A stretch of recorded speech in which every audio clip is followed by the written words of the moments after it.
Ikomplu jikbru d-dubi dwar jekk hux vera li Kastilja hija kommessa li tagħmel inkjesta indipendenti dwar il-każ ta' qtil tal-ġurnalista Daphne Caruana Galizia. Dan hekk kif f'intervista li l-Prim Ministru Joseph Muscat kellu l-ħadd filgħodu fuq ir-radju tal-Partit Laburista għażel li ma jsemmi xejn fuq din l-inkjesta. Il-Gvern permess tal-Ministru Carmelo Abela ħabbar li se jkun qed jordna l-inkjesta wara li spiċċa irridikolat mill-Kunsill tal-Ewropa. Inkjesta li se tibda wara 21 xahar minn mindu seħħ dan l-assassinju ta' Daphne Caruana Galizia. Hija stramba li fuq din il-kwistjoni Muscat għażel li jibqa' sieket u ma jikkummentax.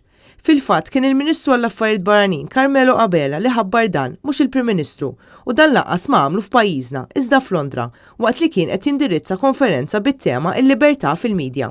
The Maltese government has declared that it will be holding a public inquiry to investigate the wider circumstances.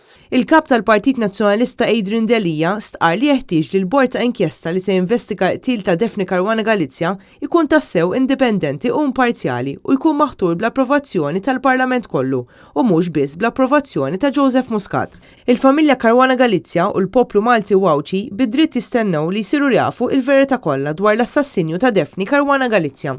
Il-Gvern ilu xhur sħaħ ikaxkar saqajh biex jagħmel dak li titlob is-saltna ta' dritt u biex ma jaqdix dmiru żeblaħ ir-reputazzjoni ta' Malta fil-Kunsill tal-Ewropa biex issa sa fl-aħħar kellu jbaxxi rasu u jagħmel dak li messu għamel mill-bidunet.